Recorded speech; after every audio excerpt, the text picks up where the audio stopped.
Today on Down with Dedee, my mom will be having a conversation with Donna Drake. I love Donna, thank you so much for coming on my show today. I remember meeting you, was it 2, 3 years ago? Yeah, I God, I believe it think was. now. And you interviewed me for your awesome show, the Donna Drake Show. Actually, I've been on your show now twice, I think, maybe 3 times. And I just remember thinking, wow, this woman is so amazing and positive and light, and I just absolutely loved your energy. And when it stopped recording, I remember thinking, well, I want to talk to her more. Like, I really liked your person. It wasn't about doing publicity for Big Sky at that point. It was more about making a connection with a really beautiful woman. And you said to me one day, if you ever get your podcast up, I will be on it. And I here we did, and are. I'm so excited to see you. And yeah, we've kind of developed this long distance friendship.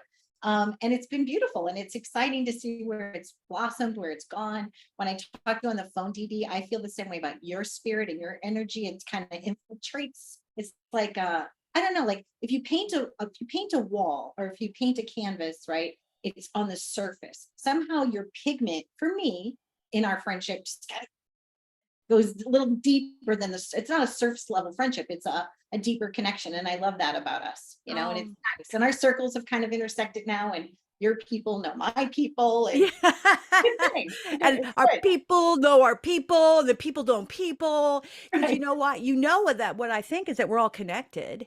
Yes. And I think that we forget that. And that's where we get lost in the bigger picture. The journey is so much more precious and interesting when we remember that we're on this journey together, right? Whatever this journey is, this crazy thing called life. Speaking of that, I'm recovering out loud. I have hijacked every single interview that I possibly could for 3 years while doing PR for Big Sky, and try to turn it into a conversation about addiction, because I'm that passionate about trying to chisel away at that social stigma that creates such shame around somebody who's active in their disease, like I was for so many years. And my show is a dedication to try to help other people by just having the conversation about it, right? Now, I know that you don't have an addiction or anything like that, but I know that when we talked about it, we decided that you wanted to talk about it from a different perspective, which I love. That's what the show's about.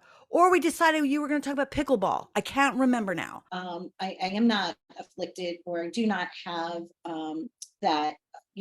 I have been sober my whole life. One was probably out of fear, because I had a great uncle that suffered with alcoholism, and my early on, my mother said, "Hey, listen, not really sure if you carry the gene that might, make you be not well. So maybe you don't even want to like really try it."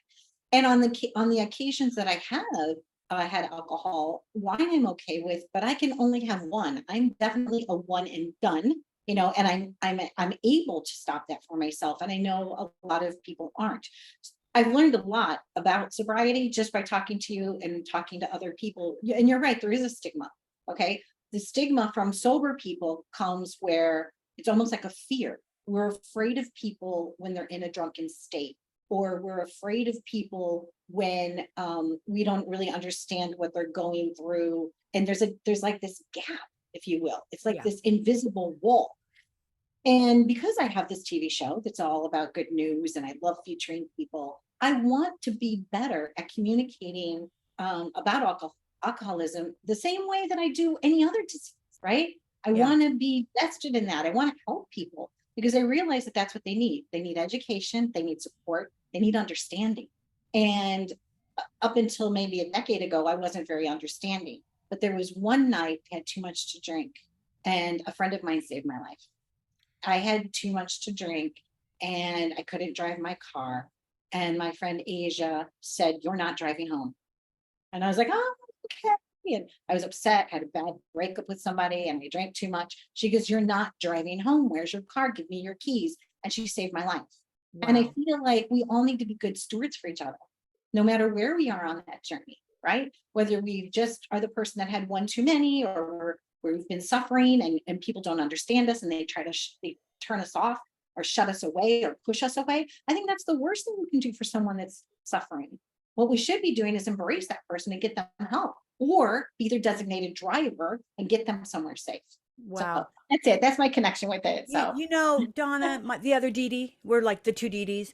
yes. Donna, what you said is so profound and so beautiful. And I love your perspective because you're talking from what we would call a normie. A normie is somebody who chooses not to drink. You just choose. You didn't go to rehab or anything. You had one experience that just really scared the shit out of you, right?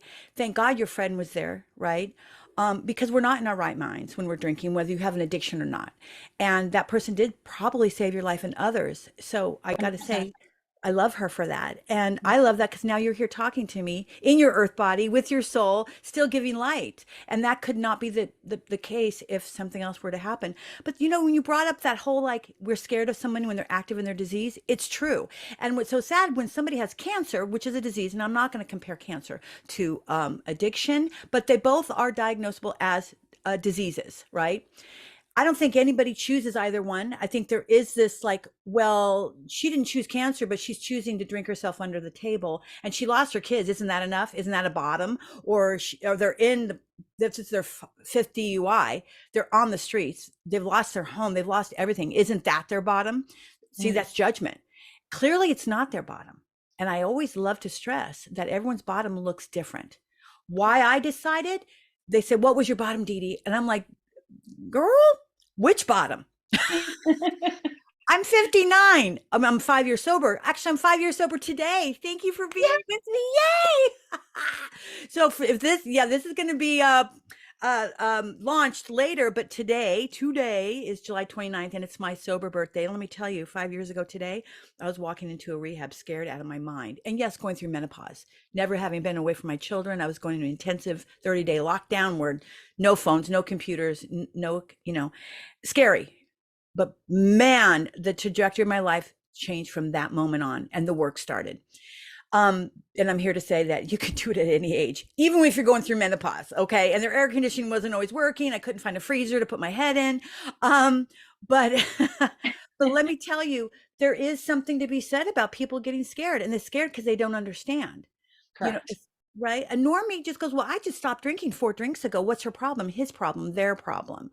There's the judgment. And you're right. I think if we can look at it, maybe educate people more on that it is a disease, it's not a choice. And our journeys look different, right? Have compassion and kindness, Yeah, right? I yeah, mean, it doesn't cost anything to be kind. And I right. think that that's something that we need to instill in everybody across the board is just kindness, whether you're in first grade, second grade, whatever, kindness, and sometimes I look back and I look at the bullies in school and things like that, not realizing what their home life might have been like. Are you following where I'm going with this? And I think sometimes, perhaps they came from families that had addiction. You just don't know. So I think that just being kind, being open, being honest with one another, and being our authentic selves, I think a lot of the problems in the world would completely go away if we all just walked around without the crazy, fear or distance between another human. That's actually a good point. I've always told my boys when they came back and they said, oh, there's this bully on the playground. And I said, let me ask you a question. People who are happy don't act like that, period. Right? So Yeah. that little boy or that little girl, something's going on at home that's not positive or loving or kind or healthy, and they're coming to school and they're taking it out on everybody else. Because think about it, if you're happy, would you just want to go shit on other people? Of course not, sweetie. Yeah. So and I try to tell my boys, they're like, yeah, but he just went and kicked at me and I don't like him. I know, honey, I know. We don't kick him back though, because you're kind of, believe it or not, you're kicking a wounded puppy is what's going on. If you think about a wild animal, when they're hurt, they will attack you when you go to try to help them. So mankind isn't too much different. Yeah. So but that's really hard to do right now because I think the world's so noisy and we do have a lot of hate going on, which is why I just am madly in love with people like you, because you and me were pushing up against that, going, no, not today, Felicia. Not today, chica. Not my time, not my dime, not today. No, the Dedees are doing the positive, loving thing. Now it's interesting. You said talking about the unknown. Yes. You know where I'm going with this, girl. Yes. Donna, do you believe in the supernatural, paranormal? Yes, no, and why? And by the way, this is timely. You know that this whole Congress and the whistleblower literally came out a couple days ago, and all my friends are like, Dedee. I'm like, duh. duh, it's about time. Like nothing new was revealed to us, I mean, except for their honesty that yes, it exists. yeah, I believe, the reason that I believe is that I do believe in a greater power. I do believe in God, and I think that it's very naive for us as humans to think that we are the only creatures in the universe. mhm, Like, God created different trees. I mean, this is my definition of it, right? So yeah. why a pine tree? Or maybe he wanted to, or she wanted to explore something else and decided that they want to have a different type of creature on there. I just think it's so naive to think that we're the only intelligent life in the universe. And I love time travel. So yes, I believe in all of those things. I believe in the veil between, like, in our earthly body and our soulful body, like there's all of this energy still around me. I believe in it all. And I Oh, love it and I embrace it. I love that you're so excited about that because that's how I view it. And I always try on my podcast, my random thoughts. I say, peeps. Here's the thing. The only reason why we are afraid of the unknown, things that that don't make sense to us, which would be definitely paranormal, supernatural, all that stuff, is because we were told by the movies, we're told, by the government to be scared of all these things. And when you were a kid, you were also classically conditioned by your parents, be careful of the boogeyman. When you go outside, they're going to get you, right? So we have these schemas in our head where we always put schemas, or like these little categories of making sense of things, right? And when you can't make sense of it, we want to write it off as it doesn't exist because it's scary, right? I'm like, well, you can go through life scared, or you can go through life like you are right now, which is excited, curious, bring it on, baby. I'm not afraid, because to me, it's like there are neighbors upstairs, there are neighbors downstairs in the sea, there are the neighbors we haven't met yet. And I would love to meet them. And I view it, if they wanted to hurt us, they would have done it by now, and they haven't. So if they're around, I think they're checking out our nukes, to be honest with you. I think they're coming downstairs to the neighbors downstairs and saying, what are you guys doing with those nukes down there? Can you knock it off? Wouldn't you do that if your neighbor was blowing up nukes Yeah, downstairs? exactly. You go knock on his door. Stop looting things. Yeah. I also do feel when I was a child, I could astral project. Like ET when he rides the bike really fast. I used to have those dreams. I used to have the dreams, Dee, where I'd be in my front yard and I'd be riding my bike, and if I could just go fast enough, I could go airborne. Right. So I'm into every possibility. I just think that it's interesting. It's fascinating. Once again, it goes back to what I was talking about: surface level life, or a life that has more depth and more richness, more saturated. So I'm a saturated human. I agree. It's like there's linear perspectives, and then there's these multi-dimensional, kind of like when I was doing uh interning for LA Family Housing, my first year internship. I would go out with a team of multidisciplinary people to go and try to help people experiencing homelessness. And they had a lot of different people on that team. It wasn't just one person, right? They had someone for mental health, something for addiction, a peer advocate, me, the intern, and I believe another person. And we all go out as a group of people who all were looking at it from different perspectives, right? And I think that's kind of like, if we can do that now in the world and look at all these things that are being presented to us in a multidisciplinary way, some, yes, can be explained as, I don't know, an air balloon, whatever. And then there are those that you go, hold on, that goes in a whole other an area of, that's beyond what we know is science, engineers, etc., etc. There's where the excitement comes. And I'm just happy that my soul is in this body in this lifetime to experience whatever that might be, right? And I'm afraid a little bit of people being instilled with fear, that we should fear them. And I think that that's not healthy. That's kind of like how wars start. It's us against them. And I don't view it as us against them. It's all of us together. And even if they have a little gray body, or if they're a reptilian or an aquatic, no judgment. No judgment. Yeah, right? right? It's like we shouldn't judge each other. Like, yeah, if someone seems like they're in an obese body, or somebody's in a thin body, who cares? It's their body, right? It's their vessel of whatever they have going on. I agree with you. Yeah, and you know what I welcome all.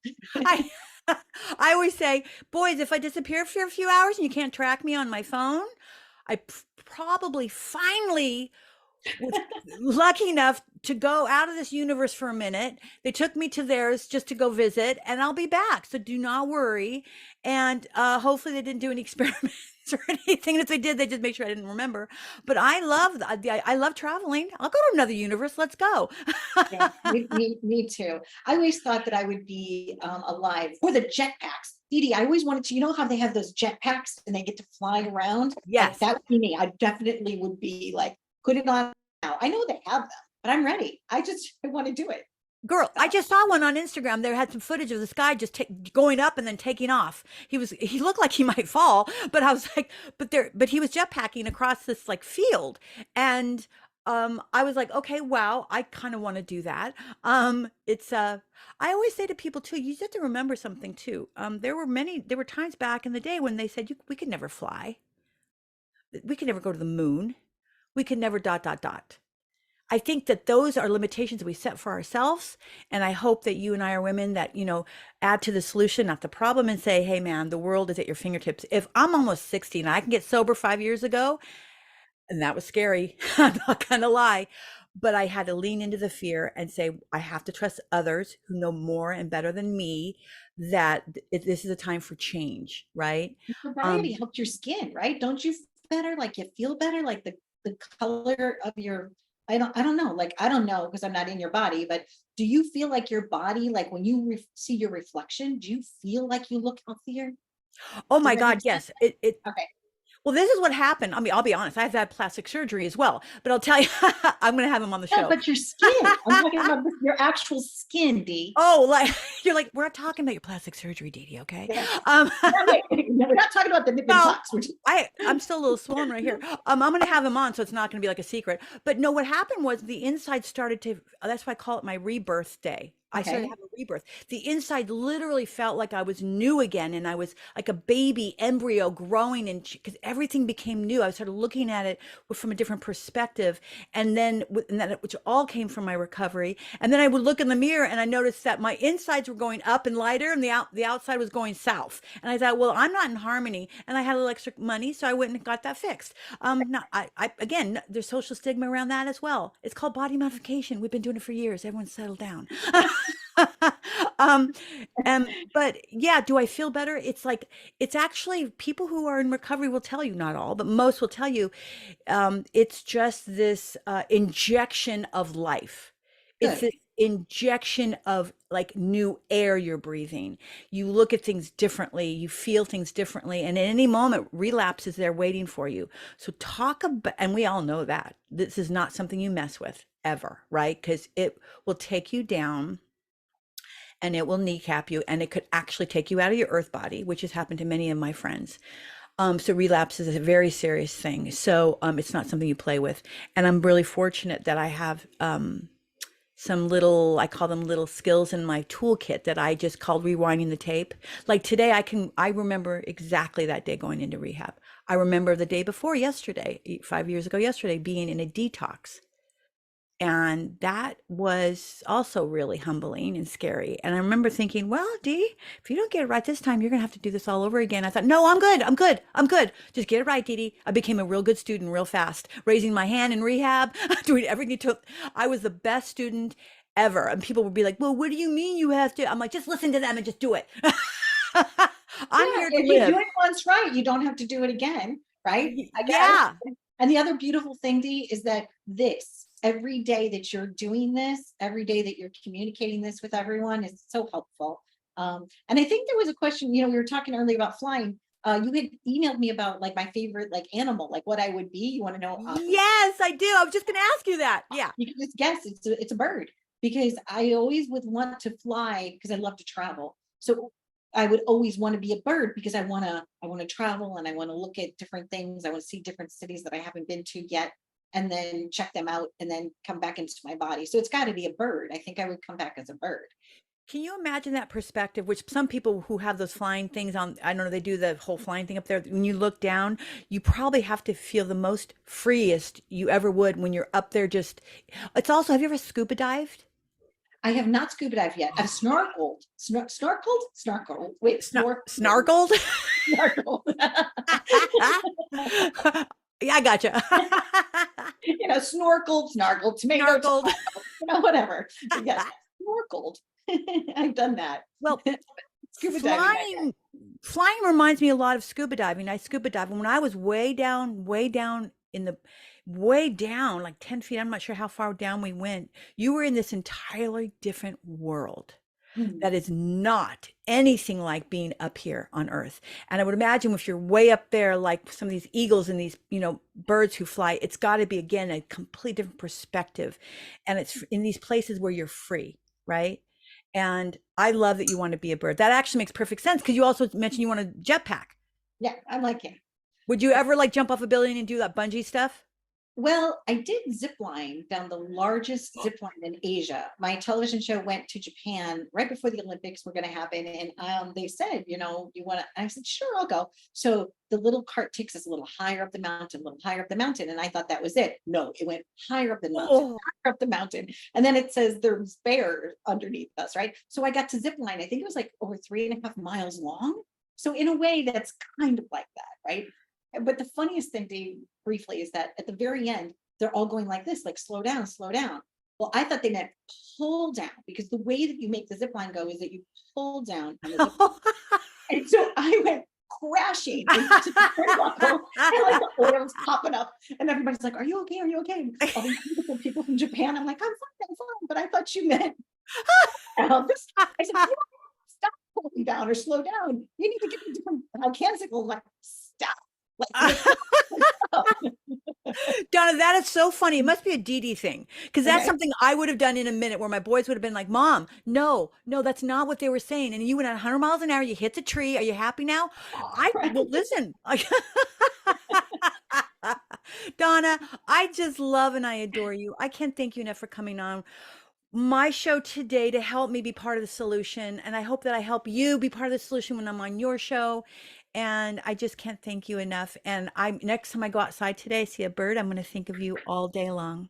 Thank you. And I am going to learn how to play pickleball so that I can play with you. No. Yeah, when you come to LA, you're mine. We're going to be pickleballing all day. Okay, I'll be pickleballing. And thank you. Thank you to you. Thank you to DJ, who's your engineer. I really had a great time, and happy journeys to you always, Dedee. Happy blessings. Thank you, baby. Thank you again for having me on. Ciao, ciao. Thank you. Okay. Have a beautiful day. You too. Hey, it's Dedee here. Okay, here's what's going on. Sometimes our episodes run a little short, and sometimes they run really long. That's why some episodes will be part 1, part 2, and then some come up a teeny bit short, like one in particular, my really good friend Donna Drake. Her episode's a little short because she's such a damn professional. We got in and out, and then we were like, oopsie. So we're going to add a little B-roll to her episode. But I want to make sure that those of you who are patrons who get that special B-roll that you're paying for, we're not messing with that. That's yours, okay? No one gets that but the Patreons, okay? So we got your back on that. We just have to fill in sometimes some episodes that run a little short with other B-roll, which, by the way, show those who are not Patreons what they're missing out on other B-rolls. Does that make sense? I hope so. Okay, go have a beautiful day. Enjoy the episode and enjoy the other Dedee. Bye. I wasn't looking down. He gives me cues, and I wasn't looking. And I thought I had maybe missed it, because I was literally enjoying this conversation. Usually I'm really aware of that. I'm also on my son's computer, DJ, I thought, did I miss it? No, I didn't give you the cues because you kept skipping them. So I was like, well, no point in giving her the cues. She's already ahead of the game. Well, so you know what we're doing. And I was like, I'll just add that to the next one. And then you went ahead anyway. I did notice, like, I started turning into interviewer mode, though, because I'm so vested in asking you questions. And I was like, no, you're supposed to stop. Like, zip it. No, but I love that, because it's a conversation. I always say I'm not interviewing. I always tell people kind of wait for me to interview them, because that's what we do. And I said, no, I said, if you want me to interview you, then you need to go do another podcast. This is literally like somebody's eavesdropping into a conversation. Because that's kind of what we did on the phone the other day. Because obviously, DJ, that's what happened. We kind of became friends. Like it was like, oh wait, I wanna not disconnect from that person. So that's what also. Nice to meet you all. Well, Again, when DJ and I talked about the format of the show, I just said I want it to be conversational. I don't want it to be like all these. I'm not going to compete with everybody else's podcast. I'm not interested in competing. I want to be in conjunction with those. That's why they're like, well, it's addiction, right? I said, no, it's not always about addiction. It's about a lot of things, because recovery is about a lot of things. So my show is about a lot of things, right? So. And I think it was good too that I was able to maybe voice. I had never said that out loud before. I never said out loud that sometimes I was afraid of someone, like I never said that. I never outed myself, if you will, to say that sometimes when someone's suffering from alcohol, I might just pull back. And maybe that's what happens. People pull back. And then that distance in that relationship, I think, hurts people more than helps people. Right. Yeah. So you guys are great. I'm going to go help my friends move back into New York City.